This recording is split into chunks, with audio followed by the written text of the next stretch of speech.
राजा हरिश्चंद्र अयोध्या के सूर्यवंश के महान और सत्यप्रिय राजा थे। उनके बारे में कहा जाता है कि उन्होंने कभी जीवन में असत्य नहीं बोला, चाहे परिस्थितियां कितनी भी कठिन ना हों। एक बार महर्षि विश्वामित्र ने राजा हरिश्चंद्र के सत्य की परीक्षा लेने का निश्चय किया। उन्होंने राजा के राजकोष, धन, राज्य सब मांग लिया। हरिश्चंद्र ने बिना किसी हिचकिचाहट के सब दे दिया।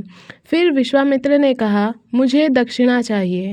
राजा ने अपनी प्रतिज्ञा निभाने के लिए अपनी पत्नी तारा और पुत्र रोहित को भी काशी में दास के रूप में बेच दिया।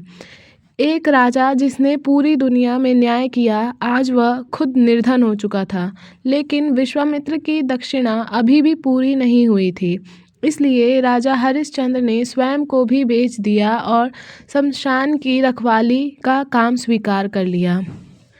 एक रात बारिश हो रही थी। उसी समय एक स्त्री अपने मित्र बच्चे को लेकर शमशान आई। वह और कोई नहीं, उनकी पत्नी तारामती थी और मृत शरीर उनका स्वयं का पुत्र रोहित था। तारामती ने रोते हुए कहा, स्वामी संस्कार कर दीजिए, मेरे पास देने के लिए कुछ भी नहीं है। हरिश्चंद्र के हृदय में तूफान उठ गया, लेकिन उन्होंने कहा, मैं अपने धर्म से नहीं हट सकता। शमशान का नियम है कि शुल्क दिए बिना दाह नहीं होगा। तारामती ने अपने केवल वस्त्र का आंचल फाड़कर शुल्क के रूप में दिया। इतना बड़ा दुख भी राजा को सत्य और कर्तव्य से विचलित नहीं कर पाया।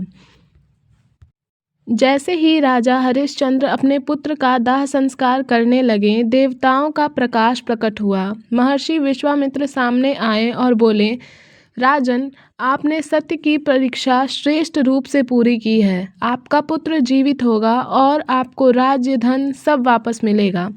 उनका पुत्र जीवित हो गया, पत्नी का सम्मान वापस मिला और राजा हरिश्चंद्र पुनः अयोध्या के सिंहासन पर विराजमान हुए।